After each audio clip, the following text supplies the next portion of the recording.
বিসমিল্লাহির রহমানির রহিম। ষষ্ঠ শ্রেণীর শিক্ষার্থীবৃন্দ, আশা করি তোমরা সবাই ভালো আছো। আজকে আমি তোমাদের গণিত বইয়ের অনুশীলনী 1.3-এর প্রশ্ন নম্বর 11, 12 এবং 13 এই তিনটি অঙ্ক তোমাদেরকে সমাধান করে বুঝিয়ে দিচ্ছি। তোমরা মনোযোগ সহকারে ভিডিওটি শেষ পর্যন্ত দেখতে থাকো এবং পরবর্তী ভিডিওগুলো সবার আগে পাওয়ার জন্য চ্যানেলটি সাবস্ক্রাইব করো। শিক্ষার্থীবৃন্দ, এখন আমি ধারাবাহিকভাবে এই তিনটি অঙ্ক তোমাদেরকে করে বুঝিয়ে দিচ্ছি। প্রথমে হচ্ছে 11 নম্বর প্রশ্ন। 11 নম্বর প্রশ্ন হচ্ছে 5 অঙ্কের কোন বৃহত্তম সংখ্যাকে 16, 24, 30 ও 36 দিয়ে ভাগ করলে প্রত্যেকবারে ভাগশেষ 10 থাকবে। শিক্ষার্থী দিয়ে 16, 24, 30, 36 দিয়ে ভাগ করবো আমরা 5 অঙ্কের বৃহত্তম সংখ্যা। তাহলে এগুলো হচ্ছে এক একটি ভাজক। তো প্রথমে আমরা এই চারটি ভাজক অর্থাৎ 16, 24, 30, 36 এর লসাগু বের করব। তাহলে আমরা প্রথমে লিখব ভাজক। আমরা সমাধান শুরু করতেছি। আমরা প্রথমে লিখব ভাজক, যেহেতু এগুলো এক একটি হচ্ছে ভাজক। এই ভাজক 16, 24, 30, 36 এর লসাগু নির্ণয় করি। প্রথমে আমরা এবার লসাগুগুলো রেখে আমরা এখানে লসাগু বের করতেছি। 24, 16, 24, 30, 36। সবসময় আমরা লসাগু করার সময় ক্ষুদ্রতম সংখ্যা দিয়ে ভাগ করবো, অর্থাৎ ছোট সংখ্যা দিয়ে প্রথমে আমরা ভাগ করবো গুণনীয়ক। তো প্রথমে আমরা 2 দিয়ে ভাগ করবো। 8 দুগুণে 16, 12 দুগুণে 24, 15 দুগুণে 30, 18 দুগুণে 36। এবার আবার 2 দিয়ে ভাগ করবো। 2 দিয়ে ভাগ করলে 4 দুগুণে 8, 6 দুগুণে 12, 15 ভাগ যাচ্ছে না 2 দিয়ে, 18 কে 2 দিয়ে ভাগ দিলে হবে 9। এবার আবার 2 দিয়ে ভাগ করব। 2 দিয়ে ভাগ দিলে 2 দুগুণে 4, 3 দুগুণে 6, 15 দিয়ে ভাগ যায় না, 2 দিয়ে 9 কেও ভাগ যায় না, এই জন্য 9 বসে যাবে। এবার আমরা 3 দিয়ে ভাগ করব। তাহলে 2 ভাগ যাবে না, 2 বসে যাবে। 3 একে 3, 15 কে 3 দিয়ে ভাগ দিলে হবে 5, 9 কে 3 দিয়ে ভাগ দিলে হবে 3, 3 3 9। তাহলে আমরা এবার লিখব নির্ণয় লসাগু। তাহলে নির্ণয় লসাগু হবে এ 2 গুণ 2 গুণ 2 গুণ 3 আবার গুণ 2 গুণ 5 গুণ 3। এবার আমরা এই সংখ্যাগুলোকে গুণ করব। এই 2 দিয়ে 2 কে গুণ করলে 2 দুগুণে 4, 3 দুগুণে 4 দুগুণে 8, এই 2 দুগুণে 4, 4 দুগুণে 8, 3 8 24। 24 দিয়ে 2 কে গুণ করলে হবে 24 দুগুণে এই 48। আমি রাত দেখাচ্ছি 48। এবার 48 কে 5 দিয়ে গুণ করব। তাহলে লক্ষ্য করো 5 8 40, হাতে আছে 4, 4 5 20, 20 আর 4 24। এবার আবার 3 দিয়ে গুণ করব। তাহলে 3 0 0, 3 4 12, হাতে 1, 3 দুগুণে 6 1 এ 7। তাহলে আমরা 240 কে 3 দিয়ে গুণ করলে হবে 720। তাহলে আমরা এই ভাজকগুলোর লসাগু নির্ণয় করব। এবার আমরা প্রশ্ন আমাদেরকে বলছে 5 অঙ্কের বৃহত্তম সংখ্যা। তাহলে আমরা এবার লিখব 5 অঙ্কের বৃহত্তম সংখ্যা। বৃহত্তম বলতে 9 কে বোঝানো হয়। তো 5 অঙ্কের বলতে 9টি 5 হবে। 5 অঙ্কের বৃহত্তম সংখ্যা। এবার 5 অঙ্কের এই বৃহত্তম সংখ্যাগুলোকে আমরা এবার 720 দিয়ে আমরা ভাগ করব। এবার আমরা ভাগটা করে দেখাচ্ছি ডান পাশে, তোমরা খেয়াল করো। তাহলে আমরা এই ভাজক 720 কে 99,999 অর্থাৎ 5 অঙ্কের বৃহত্তম সংখ্যা দিয়ে ভাগ করব। তাহলে প্রথমে একবার ভাগ যায় 720, 999 থেকে 720 বিয়োগ করব। তাহলে বিয়োগ করলে হবে 279। এবার উপর থেকে আমরা 9 নিচে নামাবো। এবার 3 বার দিয়ে ভাগ দেব। 3 বার দিয়ে ভাগ দিলে হবে 3 0 0, 3 দুগুণে 6, 3 7 21। এবার বিয়োগ করি 9 থেকে 0 বিয়োগ করলে হবে 0, 9 থেকে 0 বিয়োগ করলে হবে 9, 9 থেকে 6 বিয়োগ করলে হবে 3, 7 থেকে 1 বিয়োগ করলে হবে 6। এবার আমরা উপর থেকে আরেকটি 9 নামাবো। এবার এই 6399 এর মধ্যে 720 কয়বার ভাগ যায়? তাহলে 720 কে আমরা 8 দিয়ে গুণ করে দেখি 5700 5700 তাহলে এখানে আমরা 8 বার দিয়ে গুণ করব। তাহলে এই 8 শূন্য 0 8 দ্বিগুণে 16 6 হাতে 1 7 8 56 আর 1 হবে 57। এবার আমরা এখানে বিয়োগ করি, তাহলে বিয়োগ করলে হবে 9 9 থেকে 0 বিয়োগ করলে হবে 9 9 থেকে 6 বিয়োগ করলে হবে 3 13 ধরতে হবে এখানে 13 থেকে 7 বিয়োগ করলে হবে 6 আর 6 থেকে 6 বিয়োগ করলে আর থাকে না, অর্থাৎ এখানে 13 আর একটা এখানে চলে আসবে 6 হয়ে যাবে। তাহলে আমাদের এখানে ভাগশেষ হয়ে গেল 639। তাহলে এবার আমরা লিখব যেহেতু এখানে ভাগশেষ অবশিষ্ট থাকে, তাহলে আমরা এবার লিখব 9900 সংখ্যাটি এই 99999 সংখ্যাটি 720 দ্বারা বিভাজ্য নয়, যেহেতু এখানে ভাগশেষ হয়ে গেছে। তাহলে আমরা লিখব 99999 সংখ্যাটি 720 দ্বারা বিভাজ্য নয়। কারণ কি? কারণ 99999 কে 720 দ্বারা ভাগ করলে ভাগশেষ 639 থাকে। যেহেতু ভাগশেষ থাকে এজন্য সংখ্যাটি বিভাজ্য নয়। তাহলে আমরা এবার লিখব ভাজ্য 9999 থেকে, এটা হচ্ছে ভাজ্য সংখ্যা আর 720 হচ্ছে ভাজকের সংখ্যা। ভাজ্য 9999 থেকে যদি আমরা 639 কম লিখি, এত থেকে 639 যদি কম হয় বা কম থাকে তাহলে সংখ্যাটি বিভাজ্য হবে। কম হলে বা কম থাকলে আমরা কম হলে লিখি, কম হলে সংখ্যাটি বিভাজ্য হবে।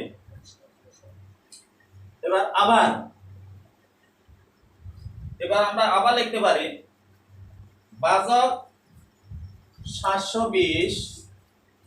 লক্ষ্য করো এই ভাজক 720 থেকে আমরা 639 বিয়োগ করি, বিয়োগ করলে বিয়োগফল হবে 81। এই 720 থেকে 639 যদি আমরা বিয়োগ করি তাহলে বিয়োগফল হবে 81। 81 বেশি হলেও 720 দ্বারা বিভাজ্য হবে। এত বেশি হলেও অর্থাৎ বিভাজ্যকে 720 দ্বারা বিভাজ্য হবে।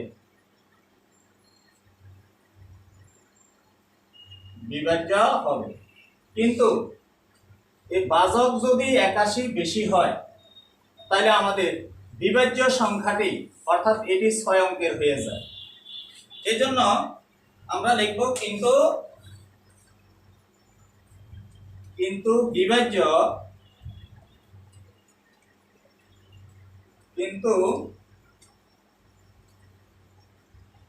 বিভাজ্য সংখ্যাটি বা ভাজ্য, এখানে আমরা লিখব ভাজ্য 99999, এটির সাথে আমরা যদি 81 যোগ করি তাহলে সংখ্যাটি কি হয় লক্ষ্য করো। আমরা ক্যালকুলেটরে যোগ করে দেখি 99999 যোগ 81, তাহলে হয়ে যাবে 1,80,000 হয়ে যাবে। কিন্তু আমাদের অঙ্কের মধ্যে বলছে এটি হচ্ছে 5 অঙ্কের বৃহত্তম সংখ্যা, এখন আমাদের এটি হয়ে যাচ্ছে 6 অঙ্কের সংখ্যা। আমরা লিখব যা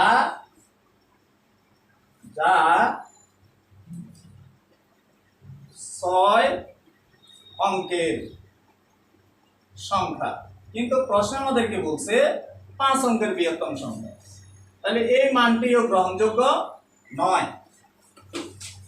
এবার আমরা বাকি অংশটা এদিকে লিখতেছি, তোমরা খেয়াল করো। এবার আমরা লিখব 720 দ্বারা নিঃশেষে বিভাজ্য সংখ্যা হবে। তাহলে আমরা এবার লিখি, খেয়াল করো, 720 দ্বারা নিঃশেষে বিভাজ্য সংখ্যা, অর্থাৎ কোনো ভাগশেষ থাকবে না। 720 দ্বারা নিঃশেষে বিভাজ্য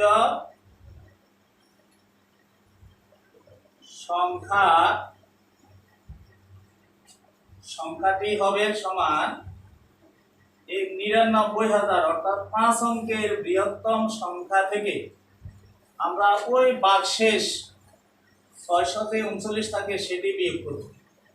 তাহলে বিয়োগ করলে হয় 9 থেকে 9 গেলে 0, 9 থেকে 3 গেলে হবে 6, 9 থেকে 6 বিয়োগ করলে হবে 3, আর এখানে 9 নেই, অর্থাৎ 99,360। এই 99,360 এই ভাজ্য সংখ্যাটিকে এবার 720 দ্বারা নিঃশেষে বিভাজ্য হবে। এখন প্রশ্ন আমাদেরকে বলছে প্রত্যেকবারে ভাগশেষ থাকে 10। তাহলে এবার আমরা লিখব, যেহেতু প্রত্যেকবারে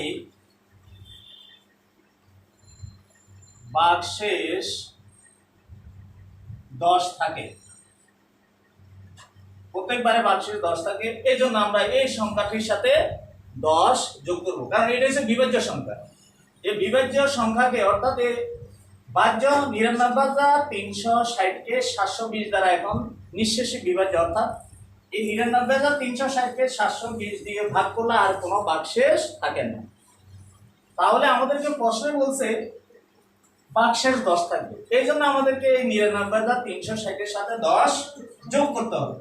তাহলে এবার আমরা লিখব, সুতরাং 5 অঙ্কের বৃহত্তম সংখ্যাটি, সুতরাং 5 অঙ্কের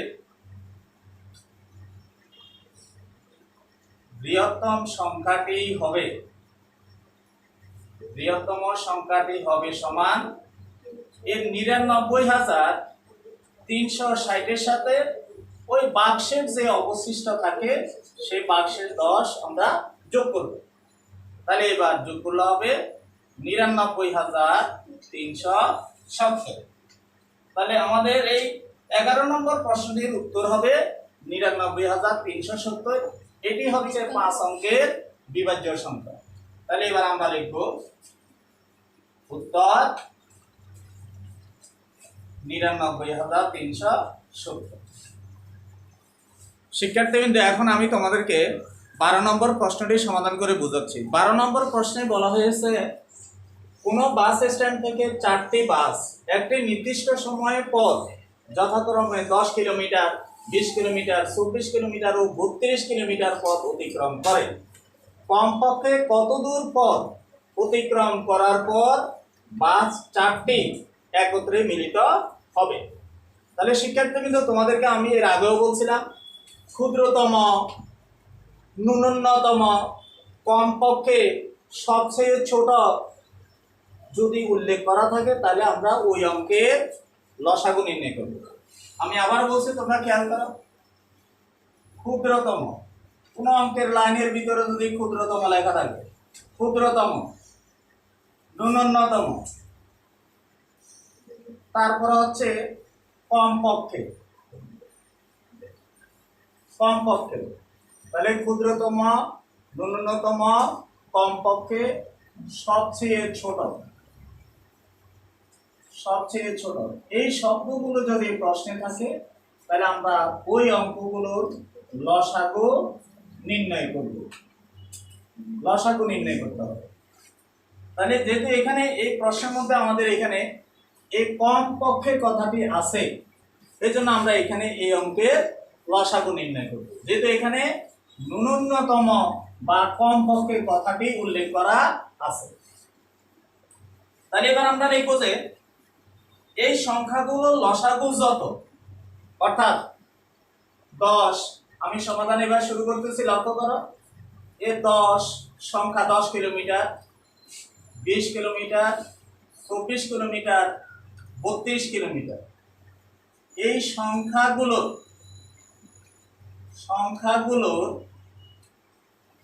লসাগু যত, সংখ্যাগুলোর লসাগু যত, আর আমাদের এখানে বলছে কত দূর পথ অতিক্রম করার পর একত্রে মিলিত হবে। তাহলে আমরা লিখবো যে সংখ্যাগুলোর লসাগু যত, নির্ণেয় দূরত্ব তত হবে। নির্ণেয় দূরত্ব ও তত কিলোমিটার হবে, বা নির্ণেয় দূরত্ব তত হবে।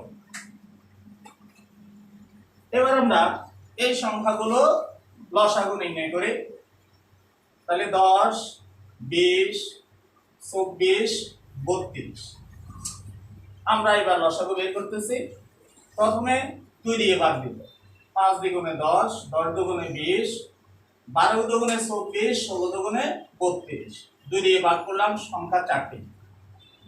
এবার আমরা ভাগ করব আবার 2 দিয়ে। 5 কে 2 দিয়ে ভাগ যায় না, 10 কে 2 দিয়ে ভাগ দিলে 5, 12 কে 2 দিয়ে ভাগ দিলে 6, 8 কে 2 দিয়ে, 8 কে এই 2 দিয়ে 16 কে ভাগ দিলে হবে 8। এবার আবার 2 দিয়ে ভাগ যায়, 5 বসে যাবে, এই 5 ও বসবে, এই 3 দুগুণে 6, 4 দুগুণে 8। এবার আমরা আবার 5 দিয়ে ভাগ করব। 5 একে 5, 5 একে 5, 3 ভাগ যাবে না, 4 ভাগ যাবে। তাহলে আমরা লিখব এবার নির্ণেয় লসাগু।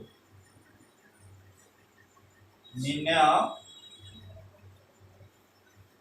লসাগু হচ্ছে, এখানে আছে সংখ্যা 2, 2, এখানেও 2, 5, 3 গুণ 4। এবার আমরা এই সংখ্যাগুলোকে গুণ করব। তোমরা খেয়াল করো, 2 এর সাথে 2 গুণ করলে 4, 4 কে 2 দিয়ে গুণ করলে হবে 8, 8 কে 5 দিয়ে গুণ করলে হবে 5 8 40। এই 40, 40 কে এবার আমরা 3 দিয়ে গুণ করব। 3 0 0 3 4 12, 12 কে আবার এই 4 দিয়ে গুণ করব। তাহলে 0, 4 দুগুণ 8, 4 কে 4। তাহলে এখানে আমাদের লসাগু হলো 480। তাহলে আমরা যে কিলোমিটার যেগুলো দেওয়া ছিল প্রশ্নের মধ্যে, আমরা সেই সংখ্যাগুলো লসাগু বের করে নিলাম। তাহলে আমরা এখানে আগেই বলে রেখেছি যে সংখ্যাগুলো লসাগু যত, নির্ণেয় দূরত্ব তত হবে। তাহলে আমরা এবার লিখব নির্ণেয় দূরত্ব,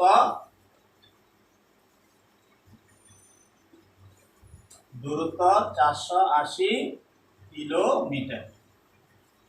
উত্তর 480 কিলোমিটার। শিক্ষার্থীবৃন্দ, এখন 13 নম্বর প্রশ্নটির সমাধান করে বুঝে দিচ্ছি। প্রথমে 13 নম্বর প্রশ্নটি পড়ে বুঝে দিচ্ছি, তারপরে সমাধান শুরু করব। প্রশ্ন 13 নম্বর প্রশ্নে বলা হয়েছে দুইটি সংখ্যার গুণফল 3380 এবং গসাগু 13, সংখ্যা দুইটির লসাগু নির্ণয় করে। তাহলে আমাদেরকে এই প্রশ্নে বা উদ্দীপকের মধ্যে যে মানগুলো দেওয়া আছে, প্রথমে আমরা সেই মানগুলো আগে লিখব। তাহলে আমরা লিখব দেওয়া আছে দুইটি সংখ্যার গুণফল বা সংখ্যা দুইটির গুণফল। তাহলে আমরা লিখি দেওয়া আছে সংখ্যা দুইটির গুণফল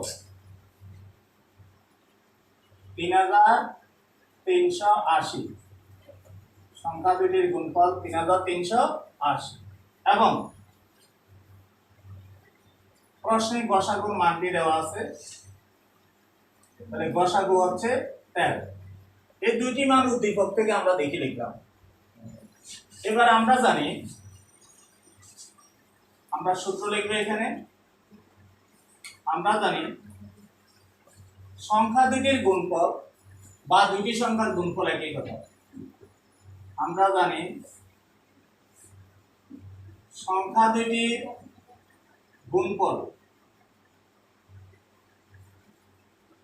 গুণফল সমান বা দুইটি সংখ্যার গুণফল সমান একই কথা।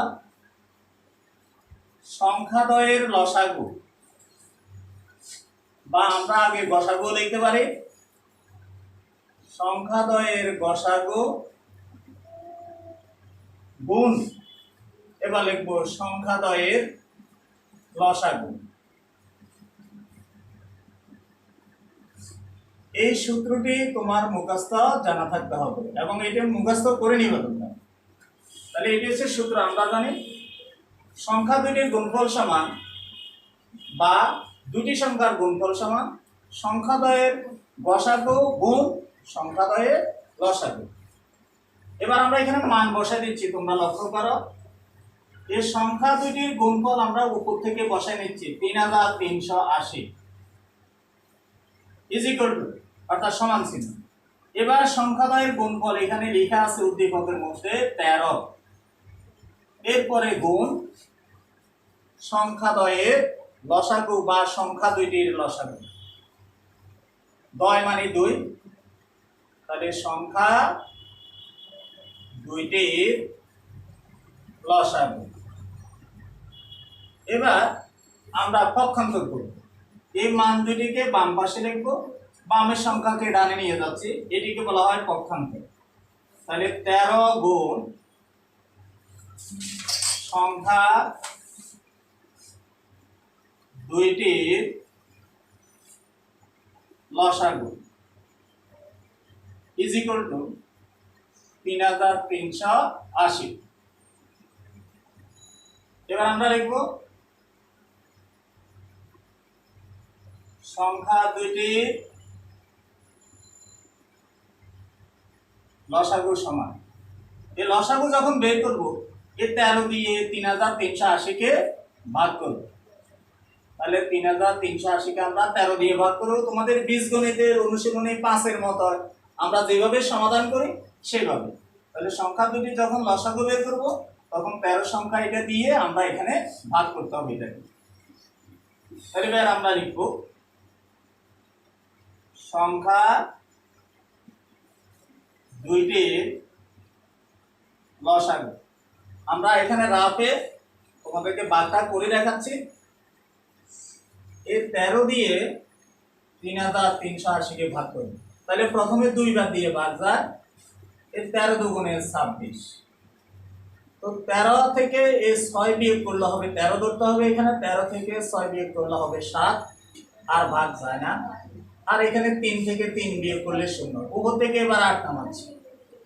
এবার আমরা এই 78 এখানে আছে 78কে আমরা 13 দিয়ে ভাগ করব। তাহলে 6 13 13 নাম্বার করব, 6 13 78। এবার উপর থেকে 1 শূন্য নামাবো। তো ভাগফলে 1 শূন্য দিলে এটা আমরা ভাজ্যের মধ্যে 1 শূন্য দিব। এই 13 শূন্যের 0 বিয়োগ করলে আর 0 থাকে। তাহলে এবার আমরা কি পেলাম, এই 3380 কে এই 13 দিয়ে যখন ভাগ দিই তখন ভাগফল হবে 260। তাহলে আমাদের এই অঙ্কের লসাগু হচ্ছে, তাহলে আমরা লিখব প্রশ্নে আমাদেরকে বলছে যে সংখ্যা দুইটির লসাগু কত। তাহলে আমরা লিখব নির্ণেয় সংখ্যা দুইটির লসাগু 260। উত্তর 260। এটি হচ্ছে 13 নম্বর প্রশ্নের সমাধান। শিক্ষার্থী কিন্তু এতক্ষণ পর্যন্ত আমি তোমাদেরকে তোমাদের ষষ্ঠ শ্রেণীর গণিত বইয়ের অনুশীলনী 1.3 11 12 এবং 13 এই 3টি অঙ্ক সমাধান করে বুঝালাম। আশা করি আজকের এই অঙ্কগুলো তোমরা বুঝতে পেরেছ। পরবর্তী ক্লাসে আমি তোমাদের এই অনুশীলনী সহ অন্যান্য অনুশীলনীর অঙ্কগুলো সমাধান করে দেখাবো। আজকে এই পর্যন্ত, ইনশাআল্লাহ দেখা হবে পরবর্তী ভিডিওতে। আল্লাহ হাফেজ।